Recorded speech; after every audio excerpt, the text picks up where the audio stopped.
વાસુદેવયા શ્રી કૃષ્ણ ગોવિંદ હરે મુરારી ઓમ જીવનમાં આવું બન્યું, અમારી તો શ્રદ્ધા જ ઉડી ગઈ.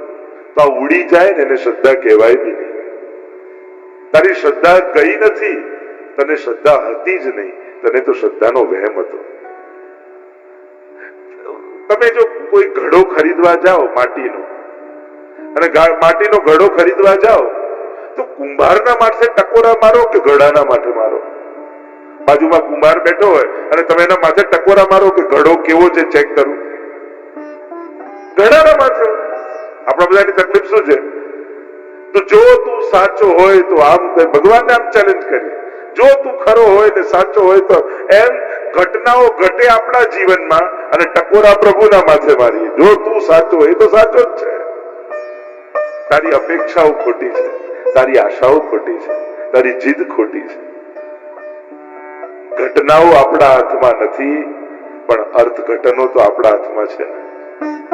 ક્યારે શું બનશે એ આપણા હાથમાં નથી હોતું, પણ જે બન્યું એ મારા સારા માટે બન્યું છે એ વિચાર તો આપણા હાથમાં છે.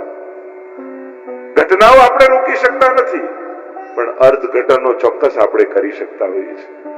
અને જે જીવનમાં બનતી ઘટનાઓના સારા અર્થઘટનો કરતા શીખી જાય છે ને, એ સાધનોના અભાવમાં પણ સુખી રહેતા શીખી જાય છે. ઘણાને એમ થાય કે ઈચ્છિત સાધનો ને સંજોગો મળે તો જ સુખી થઈ શકાય. અરે ના, સારી સમજ પણ નબળા સંજોગોમાં પણ સુખી થતા આપણને શીખવાડી શકે છે. એટલે સારી સમજથી સુખી થતા આવડત પાડો, આદત પાડો.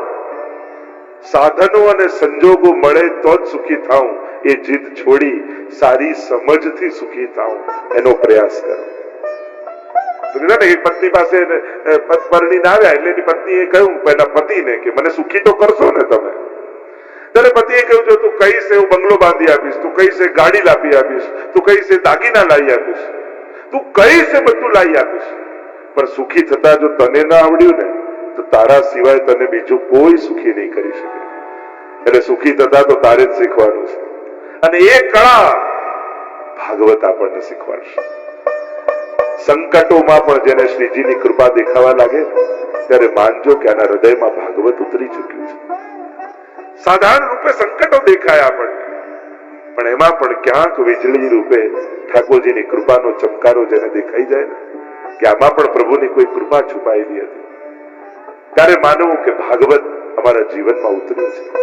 આ ભાગવત કેવલ સાંભળવા માટે નથી, આ ભાગવત તો પાન કરવા માટે છે. સાંભળવું એ તો કેવલ કર્ણનો વિષય છે, ભાગવતને તો રોમ રોમથી પાન કરવાનું.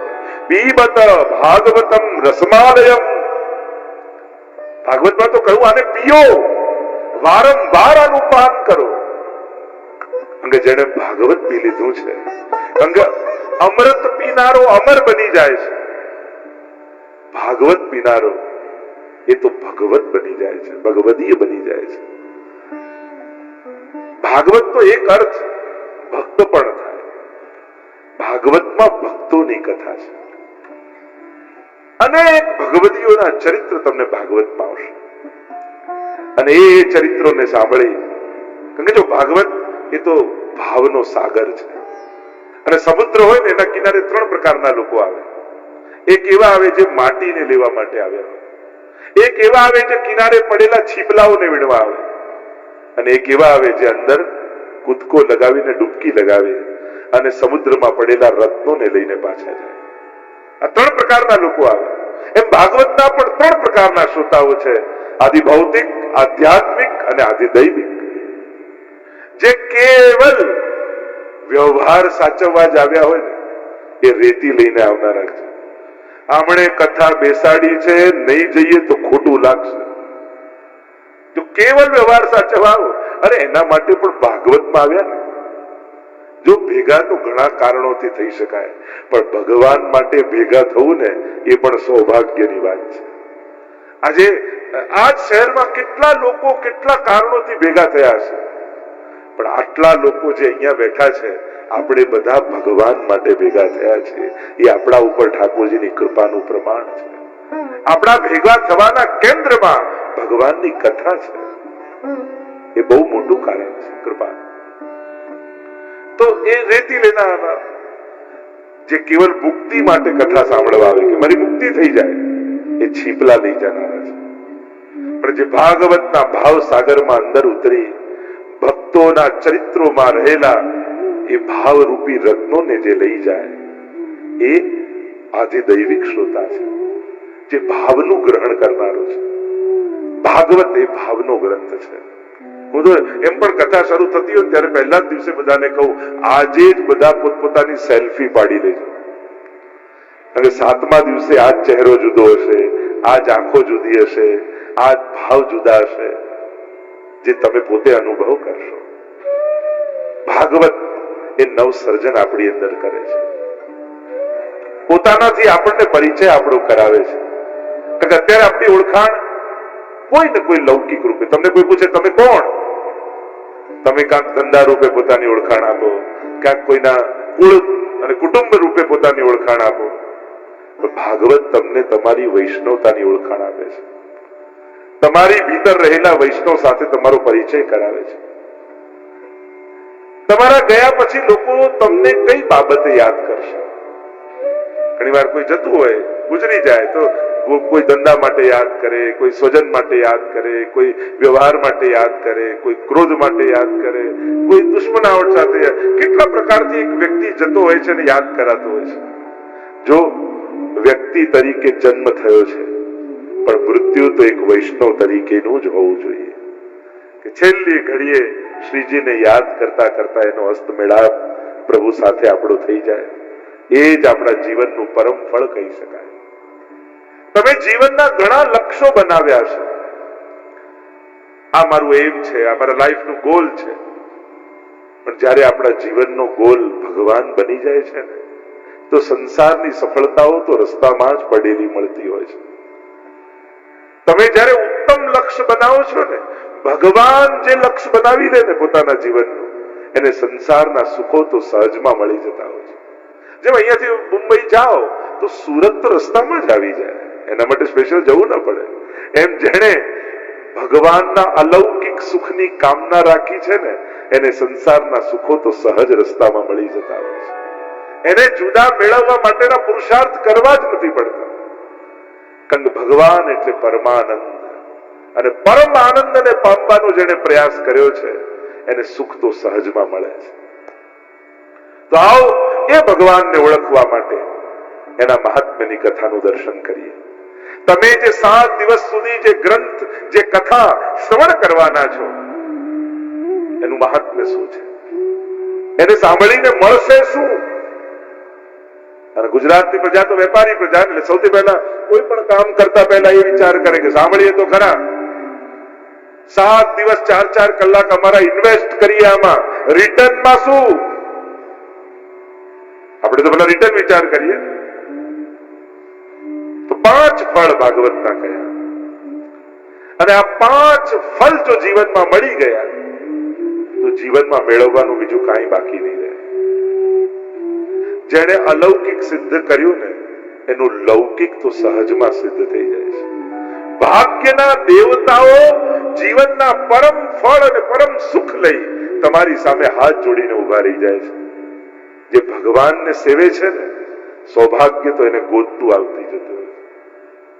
કારણ કે પ્રભુ એટલે પરમ સૌભાગ્ય. તો 5 ફળ ગયા. પહેલું ફળ કયું? નિસંશયતા, સર્વ સંશયોમાંથી મુક્તિ, સર્વ શંકાઓનું નિવારણ. કારણ કે કોઈ પણ ઉત્તર એ પ્રશ્નનું સમાધાન નથી આપતો. કારણ કે દરેક ઉત્તરમાં કોઈ પ્રશ્ન છે. શ્રદ્ધા જીવનમાં સમાધાન લાવે છે. એટલે ભાગવત તમને શ્રદ્ધાથી છલોછલ ભરી દેશે. અને જે દિવસે શ્રદ્ધા બેસી જાય પછી શંકાઓ બહુ રહેતી નથી. શંકાઓ ત્યાં સુધી જ છે જ્યાં સુધી શ્રદ્ધા નથી. ત્યારે કોઈના વચન ઉપર વિશ્વાસ બેસી જાય. એટલે ભાગવતના મહાત્મ્યમાં કહેવામાં આવ્યું, આ ભાગવત ફલિત ક્યારે થાય? અને કહ્યું, પહેલું ગુરુ વાક્યમાં વિશ્વાસ. જે કહેવાય રહ્યું છે એ જીવનનું પરમ સત્ય છે. આ જયારે વિશ્વાસ બેસી જાય, અને વાર્તા સાહિત્ય કેવું પ્રમાણ આપણને આપે છે. ગુસાઈજીને પેલો વૈષ્ણવ પૂછવા આવ્યો ને, મારા ઠાકોરજીનું નામ શું? અને અભણ ગામડાનો વૈષ્ણવ છે ગાદી ઉપર ચડી ગયો ગુસાઈજીની ઉપર. એટલે ગુસાઈજી એમ કહ્યું, પરે પરે દૂર રહે. અને એને થયું કે ગુરુદેવે મારા ઠાકોરજીનું નામ આપી દીધું, અને મારા ઠાકોરજીનું નામ છે પરે. હવે પરે નો અર્થ થાય દૂર જા, પણ ગુરુ વાક્યમાં એટલો વિશ્વાસ એને કે હવે તો રોજ પાતળ કરે, કુવાની પાર પર બેસે, અને એક પાતળ ઠાકોરજીની, બીજી પોતાની, અને કહે પરે તું પહેલા આવ, ભોગ લગાવ, પછી હું પ્રસાદ લઈશ, નહીં તો અન્નનો એક કોળિયો પણ મોઢામાં નહીં નાખું. અને ઇતિહાસ એમ કહે છે કે પરે નામથી ઠાકોરજી આવીને રોજ પ્રસાદ લેવા લાગ્યા, સામગ્રી ગ્રહણ કરવા લાગ્યા. કારણ ગુરુ વાક્યમાં વિશ્વાસ. અને જે વિશ્વાસ રાખે છે એને સહજ સમાધાન જીવનમાં મળે છે. બાકી લોજિકો, તર્કો, કુતર્કોનો કોઈ અંત નથી. પ્રશ્નો જ કરવા છે તેનો કોઈ અંત નથી. પણ જેને જીવનમાં કૃષ્ણ મળી જાય છે ને, એના સર્વ પ્રશ્નોના સમાધાન થઈ જાય છે. એક બાળક, પિતા કામ કરતા હતા અને બહુ જરૂરી કોમ્પ્યુટરમાં વર્ક ફ્રોમ હોમ હતું ને, એટલા બિઝી, અને એનો નાનકડો દીકરો આવીને વારે ઘડી પપ્પા મારી જોડે રમવાઓ ને ડિસ્ટર્બ કર્યા કરે. પપ્પાને એમ થયું કે આને કશાકમાં બિઝી કરી દઉં એટલે મને હેરાન ન કરે, કામ કરવા દે. એટલે એમણે એક પઝલ ગેમ હતી, આખું વર્લ્ડ મેપ હતું, અને એને કહ્યું વિખેરીને એને કહ્યું કે તું આ મેપ સોલ્વ કર, પઝલ સોલ્વ કર, અને સોલ્વ કર ત્યાં સુધી હું મારું કામ કરું છું, તું આ કર એટલે હું આવું. એટલે એના પિતાને એમ થયું કે આ તો 2-3 કલાક લાગશે આને સોલ્વ કરતા, આખું વર્લ્ડ મેપ આટલા નાનકડા બાળકને ક્યાંથી આવડે?